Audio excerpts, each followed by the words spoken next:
Bună!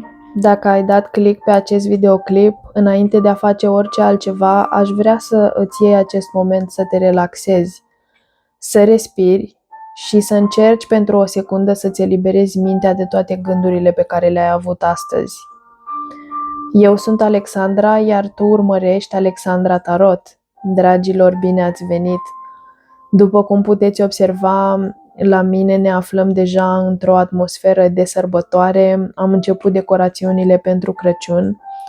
Am intrat în luna decembrie, iar cu această ocazie, înainte de a merge mai departe, aș vrea să ne luăm un moment scurt pentru a puncta un lucru important. Deși această perioadă a anului pentru mulți dintre noi este un prilej de bucurie și momente plăcute, pentru alții ea poate fi o perioadă în mod deosebit delicată. Ne aflăm sub o presiune socială sporită și o așteptare la nivel colectiv, cum că în perioada sărbătorilor ar trebui să ne simțim fericiți.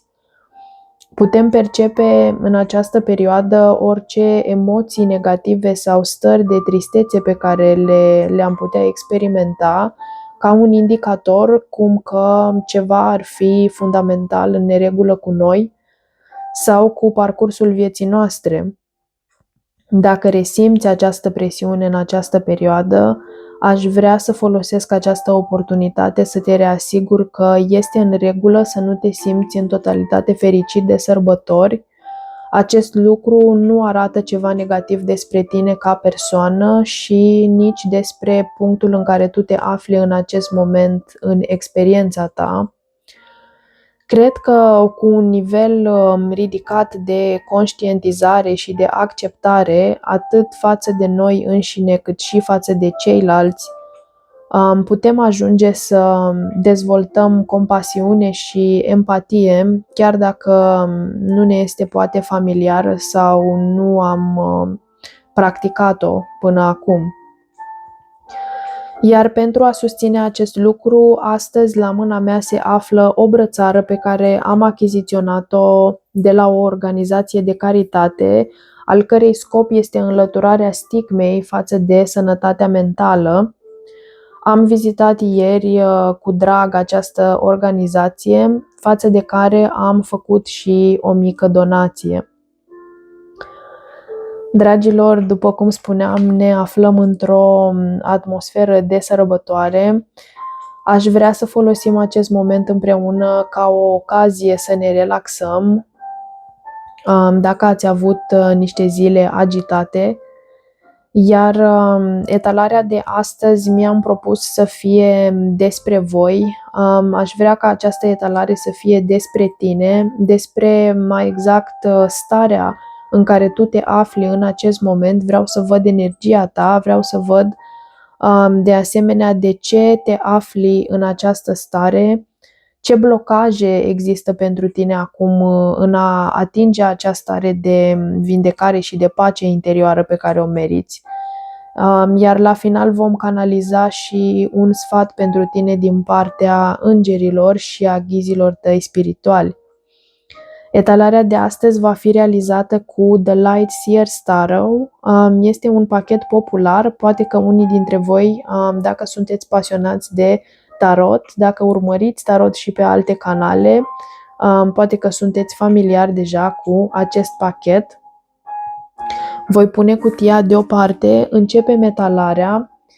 De asemenea, dragilor, de acum încolo, anunțurile legate de activitatea canalului voi încerca să le fac la finalul etalării, pentru că nu mi-aș dori să avem totuși niște introduceri prea lungi pentru aceia dintre voi care sunteți aici special pentru etalare. Așadar, pachetul este pregătit, dar voi amesteca din nou cărțile.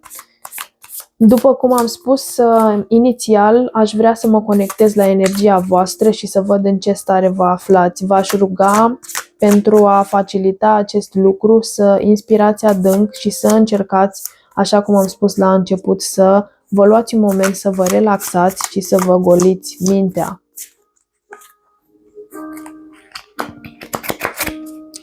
Bun, dragii mei, haideți să vedem energia voastră în acest moment. Oh. Am început în forță etalarea de astăzi. Voi extrage 3 cărți. Ok.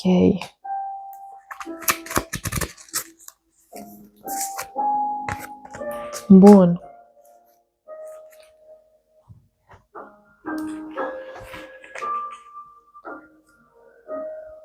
În primul rând, unii dintre voi, mă conectez la energia unora dintre voi care în acest moment tocmai ați experimentat o situație care v-a dat complet peste cap viața. Aici a venit arcana majoră, turnul, este în poziție reversată, ceea ce îmi arată că aici s-a întâmplat ceva major, ceva semnificativ. Este ceva ce nu ați planificat, la care nu v-ați așteptat. Turnul este de multe ori o intervenție din partea Universului care dărâmă anumite lucruri din viața noastră care nu sunt construite pe o bază solidă pentru a reconstrui, să spunem așa, de la zero. Aici văd că ați fost luați pe nepregătite de această schimbare majoră, posibil o ruptură a ceva din viața voastră, posibil pot fi multe lucruri aici. Orice ar însemna acest eveniment neașteptat, zguduitor pentru voi, văd că ești aici într-o stare în care te lupți cu această schimbare, nu poți să o accepti la acest moment. Ceea ce s-a întâmplat este cumva prea mult, iar tu încerci să te lupți cu ceva care a venit în viața ta cumva de la univers, ceva care vrea să te ducă, vrea să înlăture niște lucruri care, așa cum am spus, nu erau construite pe o bază solidă.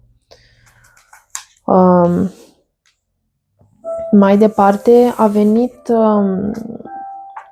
Cavalerul de Pentacule. Aici poate fi vorba de un proiect pe care tu vrei să îl realizezi, la care cumva ai luat lucrurile ușor și sigur. Încerci să fii consistent, să pui efort în mod consistent către această activitate, acest proiect, dar aici s-a întâmplat ceva. Acest eveniment neașteptat care te-a dat peste cap poate avea legătură și cu ceva legal, ceva de natură legală, pentru că a treia carte care a venit este Arcana Majoră, Justiția.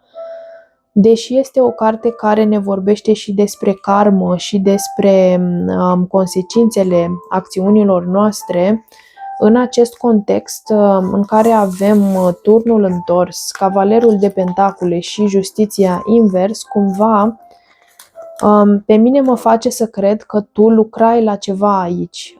Orice ar însemna acest lucru pentru tine, poate că era un proiect, o nouă idee, o afacere, o colaborare, ceva pentru stabilitatea și independența ta.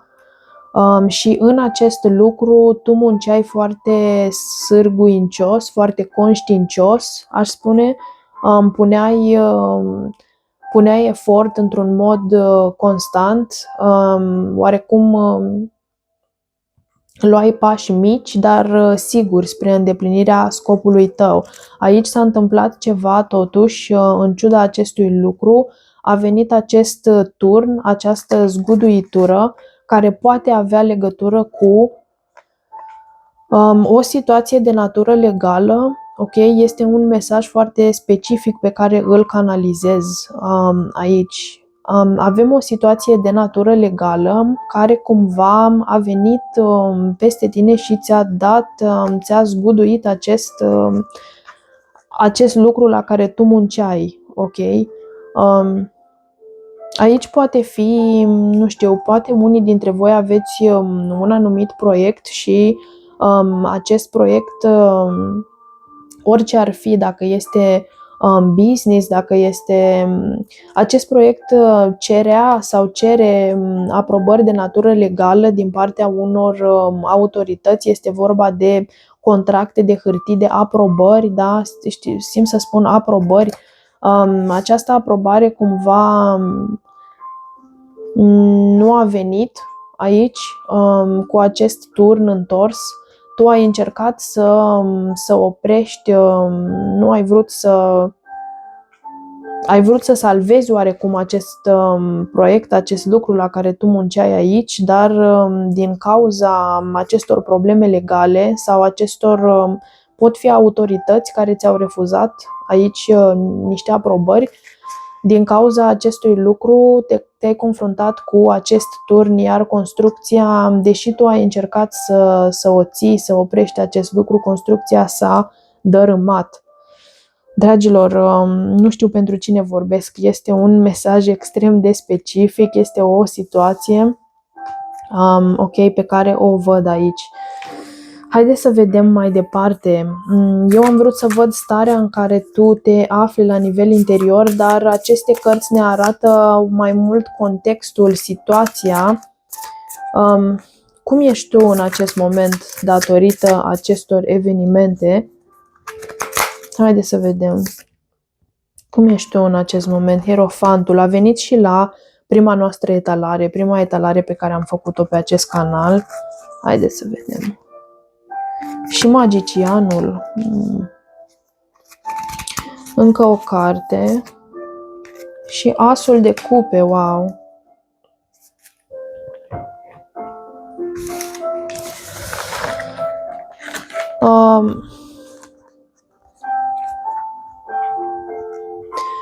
În acest moment văd că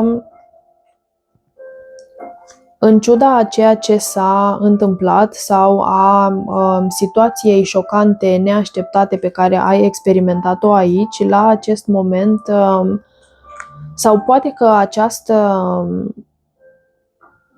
această situație te-a dus cumva la un fel de trezire spirituală. Dacă ne uităm la această carte, am mai discutat despre hierofant și în prima noastră etalare, dar știți cum este în tarot, fiecare pachet este diferit și ilustrațiile îți pot oferi perspective noi. Dacă vă uitați în această carte, aici este o persoană care vede o lumină la capătul unui set de scări, da? Vede o lumină divină, o lumină spirituală și această persoană oarecum zâmbește. Este ca și cum vede pentru prima oară este luminița de la capătul tunelului, da? Deși aici nu este un tunel, este un șir de scări, dar această persoană vede acea lumină divină care îl atrage și zâmbește. Este oarecum acel moment în care ceva s-a întâmplat în viața noastră rău, o situație pe care nu ne-am fi dorit-o, da? Așa cum am văzut aici în turnul întors, niciodată nu ne dorim ca în viața noastră să experimentăm un turn, o situație de turn. Aceasta e o situație venită, după cum am spus, de la univers, pe care noi este natural să vrem să o evităm. Dar în acest context văd o situație în care, după ce s-a întâmplat dezastrul acesta, ceva ce cu siguranță nu vă dorea să se întâmple și posibil s-a pierdut aici ceea ce am discutat mai înainte, acest lucru vă pune pe voi într-o stare în care, păi oricum acum nu mai am ce să mai fac. Este ca atunci când am acest mesaj, dar nu găsesc poate cea mai bună exprimare pentru a vă explica. Este ca atunci când mi s-a întâmplat ceva, iar în urma acestui lucru nu că o iau razna, pentru că nu o iau razna. În realitate, eu descoper ceva la nivel interior acolo. Este ca și cum nu mi-a mai rămas nimic de pierdut, iar din acest punct Nu mi-a mai rămas decât să mă conectez cu această lumină, cu acest lucru care mi se arată aici, iar lumea poate spune ceva de genul ai luat o razna, da? Ai luat o razna, ai nebunit, uite ce s-a întâmplat aici, în ce situație a venit peste tine, iar tu acum ai început dintr-o dată să analizezi scopul existenței. Deci aici pierderea, ceea ce s-a întâmplat, are asupra voastră, văd, un efect de trezire spirituală, are un efect de pur și simplu caut ceva, caut să înțeleg ceva. Sunt într-o criză existențială. Da, această pierdere vă duce într-o criză existențială. Și voi începe să vă puneți întrebări cu privire la poate scopul vieții sau vă analizați viața până la acest moment. Și între timp lumea se uită la voi și spune, dar oare persoana asta a înnebunit în urma a ceea ce s-a întâmplat aici? Poate știți cum, ceva de genul văd aici ca și cum a luat o razna sau a fost prea afectat de ce i s-a întâmplat în situația aceasta, iar acum a luat o razna, uite, râde, zâmbește, se uită se conectează cu lucruri spirituale, poate vorbiți despre lucruri spirituale, da? Unii dintre voi sunteți în această energie. Următoarele două cărți care mi-au venit sunt minunate, pentru că vedem aici o evoluție, deși la început am văzut pierderea și situația șocantă. Vedem aici o evoluție extrem de pozitivă. După acest moment a venit magicianul în poziție normală și asul de cupe. Această situație vă pune într-o stare în care vă conectați 100% cu toate abilitățile și resursele voastre de a manifesta un nou început, ok? În care, așa cum am spus, turnul, el se dărâmă de ce? De ce experimentăm această situație de turn în viața noastră? Pentru că nu era cu adevărat pentru noi ceea ce noi am încercat să construim acolo. Lucrul respectiv nu ne punea de fapt în contact real cu cine suntem noi la nivel interior, cu dorințele noastre, cu emoțiile noastre. Și atunci universul spune, ți-l voi dărâma pentru că vreau să te văd aici. Vreau să te văd aici, vreau să vezi lumina asta și să zâmbești, da? Și când vei face acest lucru, vei putea să manifesti cu această nouă perspectivă, vei putea să manifesti, vei putea să te conectezi în sfârșit. Vedeți cum în asul de cupe persoana își ține în mână, se conectează energetic în palme, își ține în zona inimii, este chakra inimii, da, care se activează. Poate că această chakră pentru unii dintre voi era blocată, iar această situație, da, vedeți și în Magicianul, are loc în acest set de cărți. Cartea Magicianul e foarte frumos ilustrată, are loc aici un dans energetic. Persoana reușește să pună, să spargă niște blocaje, să pună energia în mișcare. Simt că în urma acestei situații voi începeți să vă deschideți foarte mult la nivel emoțional. Începeți să intrați în contact cu felul în care vă simțiți de fapt și un blocaj imens care exista aici, da? Chiar și în corpul vostru energetic începe să se deblocheze. Foarte frumos. Foarte frumos, nu mă așteptam să văd o energie așa de frumoasă, dragii mei. Haideți să vedem mai departe.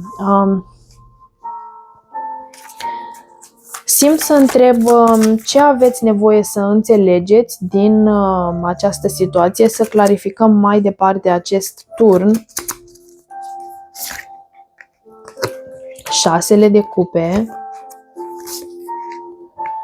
zecele de spade,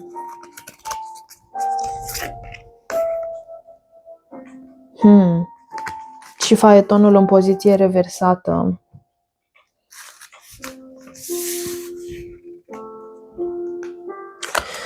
Aici este vorba de... Aceasta este o carte care ne vorbește despre conexiuni din copilărie sau chiar din vieți anterioare, legături cu alte persoane.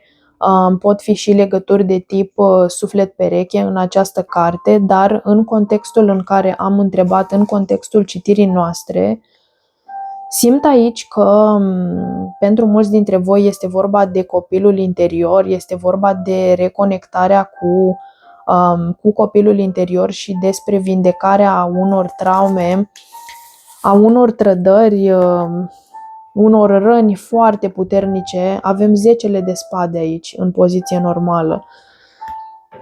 Este vorba de niște răni aici foarte puternice din perioada copilăriei, da? Când avem 6 de cupe în combinație cu 10 de spade, în acest context, pe mine la asta mă duce cu gândul. Aici vorbim de niște traume adânci, niște răni emoționale puternice din perioada timpurie. Și a venit și faetonul întors. Datorită acestei stări, acestei răni puternice, în 10 de spade suntem atât de la pământ încât mai jos de atât este starea aceea de, pentru cei care sunteți familiari cu expresia de rock bottom, da? Deci mai jos de atât nu avem unde să ne ducem. Suntem complet puși jos de aceste influențe, da? Din perioada incipientă a vieții noastre, care ne-au afectat. În urma acestui lucru, aici cu faetonul întors, văd că ați avut până la acest moment în viața voastră o mare dificultate în a vă găsi direcția sau în a ține lucrurile sub control. Tot timpul ați avut două forțe în interiorul vostru care au tras de voi. Una poate că este umbra, partea voastră negativă, să zicem, iar cealaltă este partea de lumină, care totuși a încercat să se conecteze autentic cu ceea ce voi sunteți de fapt. Dar nu ați reușit să mențineți această direcție, este o lipsă de control aici și o lipsă și de... Chiar dacă faetonul, el în poziție normală, este foarte determinat, este o persoană care ia decizii și nu se teme să acționeze în direcția lor pentru a atinge acele scopuri pe care și le dorește în viață, dar în poziție reversată el este deconectat cumva de la acea determinare, nu reușește să vadă, are o lipsă de focus și de direcție, da? Poate că acest lucru v-a afectat până acum în viață datorită acestor răni emoționale din copilărie pe care le văd aici. Iar dacă ar fi să unesc cărțile cu ceea ce am văzut mai înainte, este posibil ca această situație neașteptată care a venit peste voi, indiferent ce ar putea fi aici, văd că este o situație oricum de natură. Am avut și în prima etalare, cred că am spus acest lucru. Probabil că unii dintre voi care m-ați urmărit la acel videoclip vă aflați din nou aici și m-am conectat iarăși la energia voastră. Aici este o situație, pentaculul este resursă tangibilă. Aici este o situație în care voi investeați cumva fizic, da? Ceva concret, logic. Și această pierdere este legată de acea situație, această ruptură neașteptată, dar calea pe care vă duce de la o situație poate totuși nu atât de... În comparație, ceea ce vreau să spun, prin comparație, pierderea pe care ați suferit-o cumva se merită pentru rezultatul pe care îl văd aici, pe calea pe care vă duce, pentru că voi poate niciodată până la acel moment nu ați ajuns în starea aceasta de a zâmbi, de a vedea lumina. Poate că erați înconjurați, am văzut și cu 10 de spade, de întuneric, de gânduri negative. Nu putea să vedeți acest adevăr, această chemare spre natura voastră divină reală pe care o vedem în această carte. Dragii mei, cumva tot răul este spre bine, nimic nu este întâmplător și dacă aveai nevoie să înțelegi poate de ce ai pierdut niște lucruri sau de ce niște lucruri la care tu ai depus efort într-un mod conștiincios, ai muncit, nu au mers pentru tine, este pentru că Universul are un plan cu tine aici. Ceva vrea să-ți arate, ceva vrea să te ducă aici pe o cale care are foarte multă legătură cu vindecarea ta interioară și cu vindecarea copilului tău interior, da? Se vede cartea aici, vedeți acest băiețel care îngrijește un câine. Poate că unii dintre voi aveți și animale de companie care vă ajută vă susțin în această perioadă, vă susțin vindecarea, da? Animalele de companie uneori pot fi o adevărată terapie pentru noi. Dragilor, haideți să vedem și mai departe ce blocaje ai în acest moment pentru a atinge această vindecare și pace interioară. Ce te blochează pe tine acum? Lumea întoarsă, un capitol care se vrea închis, dar nu s-a închis, nu se închide. Temperanța, ai numai arcane majore. Foarte multe arcane majore în această citire, ok.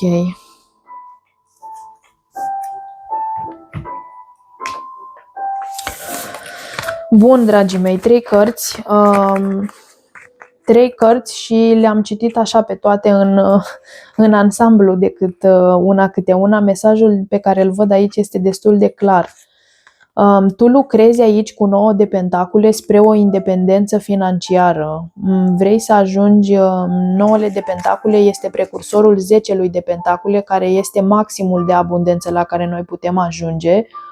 9 de pentacule este și văzută ca cartea preîmpărătesei, în condițiile în care împărăteasa reprezintă prosperitate și abundență. Aici cu 9 de pentacule văd că tu lucrezi spre această, îți dorești foarte mult această, poate este vorba și de o independență la nivel financiar aici,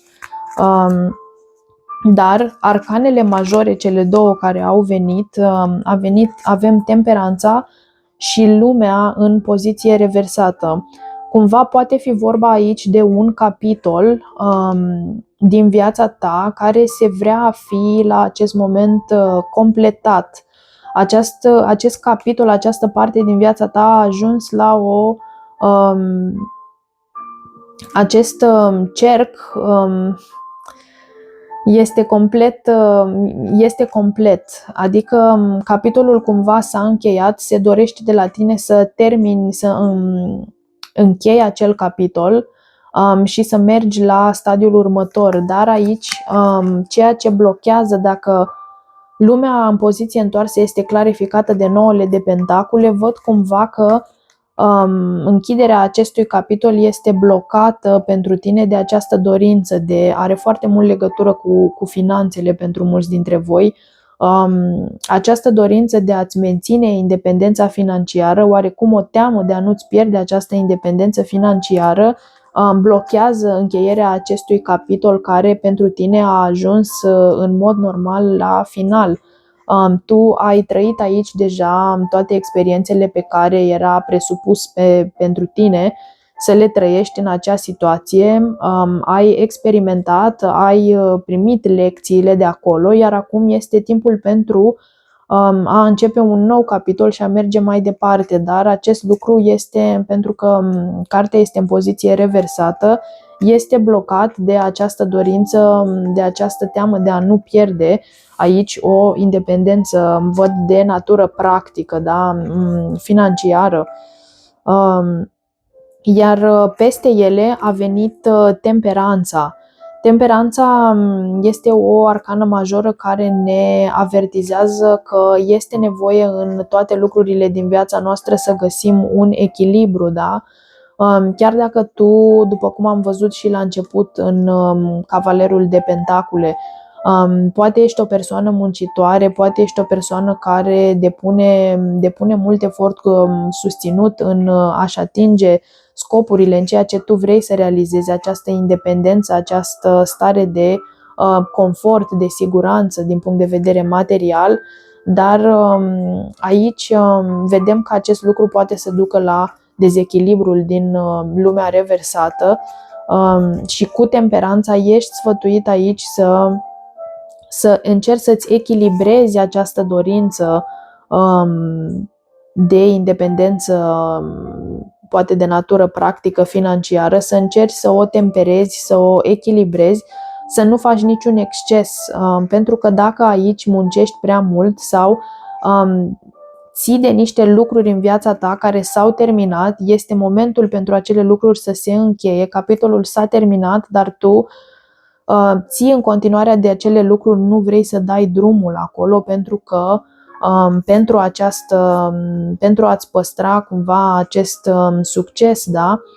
Dar, dragilor, aici am putea spune și faptul că poate o să facem, pentru că tot apare această temă în etalări de când am început canalul, poate o să facem la un moment dat un videoclip despre abundența financiară, despre prosperitate și despre ce blocaje la nivel interior putem avea noi sau chiar credințe limitative legate de relația noastră cu banii, care ne pot bloca cumva această abundență.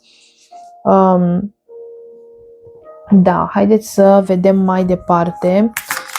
Dragii mei, aș vrea să văd un sfat pentru voi în această situație. O să cerem un sfat din partea, deși am văzut pe parcursul citirii, am văzut destul de multe sfaturi bune aici despre cum ar trebui să abordați această situație, dar o să cerem un sfat din partea îngerilor, a ghizilor spirituali pentru voi în acest moment.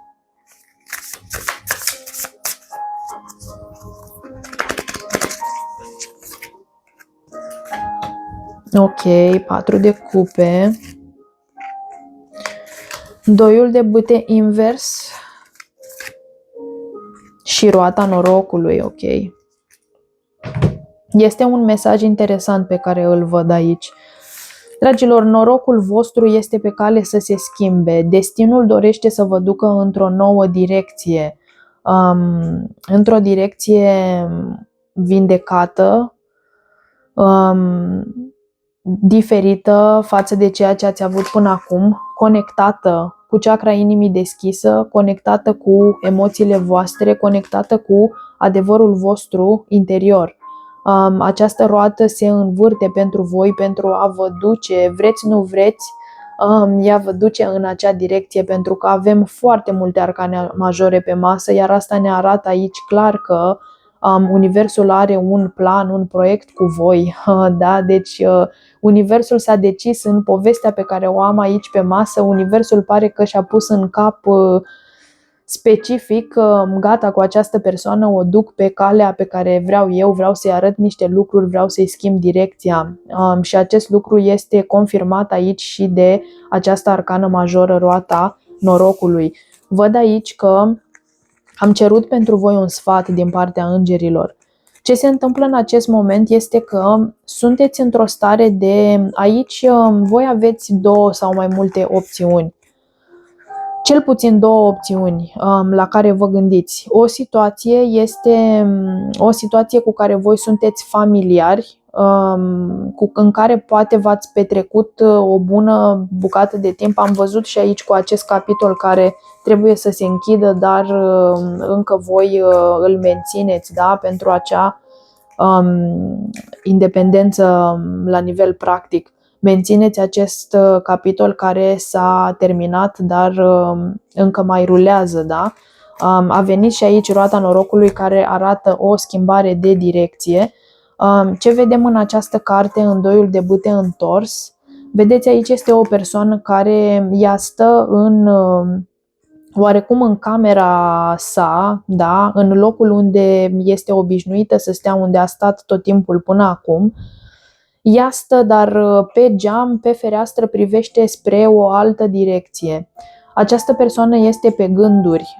Are două opțiuni. Una este să rămână în acest spațiu familiar pe care deja îl cunoaște, în care poate că și-a petrecut marea majoritate a vieții, sau să se îndrepte spre un nou orizont spre care această persoană privește oarecum intrigată. Este gândul său este spre acel nou început, spre acel orizont pe care ar vrea să se îndrepte, dar cartea mi-a venit în poziție întoarsă. Aici persoana nu este prinsă într-o stare de indecizie. În momentul când doiul de bâte este întors, toată planificarea pe care aș vrea eu să mi-o fac, toate planurile, toate ideile și acea decizie pe care vreau să o iau, alegerea pe care trebuie să o iau, eu mă simt blocat, nu reușesc, mi se pare că nu știu care din opțiuni este mai bună pentru mine, îmi e teamă cumva să-mi asum un risc. Și chiar vorbeam la etalarea de săptămâna trecută și despre unii dintre voi fiind pe punctul de a vă asuma un risc și mesajul era să luați acțiunea la care vă gândeați. Văd aici că un lucru care vă ține în această stare de indecizie, de nu știu ce să fac, nu știu ce cale este mai bine pentru mine să urmez, este întărită sau susținută, cum ar veni, de o stare de apatie în care voi vă aflați în acest moment. Patrul de cupe, el are aici, are niște variante, are niște oportunități, dar este destul de dezamăgit și apatic și patrul de cupe este și puțin plictisit, puțin deranjat chiar la nivel interior de noi oportunități care vin în direcția sa, nici nu prea vrea să le ia în considerare pentru că este așa într-o stare ca și cum, da, oricum nu are rost, oricum nu contează, oricum nu are sens, oricum viața nu are sens, uite câte lucruri până acum nu au mers pentru mine. Da, deci dacă sunteți în urma a ceea ce s-a întâmplat cu acest turn întors pe care l-am văzut la început, dacă aici s-a produs o schimbare, o ruptură drastică, bruscă a ceva la care voi munciseți, lucraseți, da? Poate că vă simțiți apatici, vă simțiți indiferenți față de acest lucru, ca și cum nu mai aveți motivație, atragerea de inimă, da? Cât am muncit, cât am făcut și uite că totul s-a dărâmat pentru mine, nu a mers și sunt în această stare de oricum nu mai are sens, oricum nu o să meargă nici mai departe. Dacă încerc un alt proiect, dacă încerc să refac ceea ce s-a destabilizat pe alte coordonate, să spunem, dacă nu va merge pentru mine și se va termina la fel, mai bine stau în această stare apatică, pentru că este mai simplu și pentru că aici persoana asta nici nu riscă, da? În doiul de bâte pe care l-am văzut, este chiar aici, în mâna mea, în doiul de bâte pe care l-am văzut, persoana asta ea stă pe gânduri, dar dacă va lua o decizie, urmează să ia acțiune, da? Să încerce lucruri, să se îndrepte spre acel orizont la care ea privește prin această fereastră. Da? Pe când aici persoana stă pe loc, nu ia nicio acțiune, nu face nimic, iar aceasta este o stare de confort, pentru că dacă nu încearcă, nici nu poate să piardă, cum ar veni. Este mai sigur pentru ea, pentru a se feri de o eventuală altă dezamăgire, altă lovitură din partea vieții, alte lucruri care să nu meargă pentru ea. Este mai simplu și mai sigur și mai ușor să rămână în această stare apatică de a nu face nimic, decât să își ia inima în dinți, cum ar veni, să se decidă aici ce vrea să facă și să urmeze acea nouă direcție. Da? Mi se confirmă prin ultima carte care a venit, prin roata norocului, faptul că acea direcție, acea nouă direcție, această persoană, lucruri spre care ea se uită pe geam, direcția spre care privește pe această fereastră, aici cu roata norocului mi se confirmă că este o direcție favorabilă, este o direcție menită să o ducă spre destinul său, spre ceva care este menit pentru ea, ceva ce ea trebuie să experimenteze mai departe, în următorul capitol din viața sa, să spunem așa. Dragilor, o energie foarte interesantă. Îmi place că se leagă etalările. Nu știu dacă mă priviți pentru prima oară azi sau ați văzut și etalările mele din săptămânile trecute, dar cumva pare că sigur aici este povestea unora dintre voi, pentru că văd că se leagă cărțile și povestea are cumva o continuitate, deși eu nu am încercat să fac neapărat acest lucru. Vă mulțumesc că ați vizualizat și etalarea de astăzi, iar pe final aș vrea să vă spun că activitatea canalului nu se va opri nici pe perioada sărbătorilor. Voi posta noi materiale și pe parcursul lunii decembrie. Aș vrea să fac o rugăminte față de voi. Dacă v-a plăcut acest videoclip, dacă vi se pare util sau cunoașteți pe cineva care ar putea beneficia de aceste mesaje, un prieten, o rudă, o cunoștință, aș vrea dacă puteți să distribuiți și să-i arătați acest material.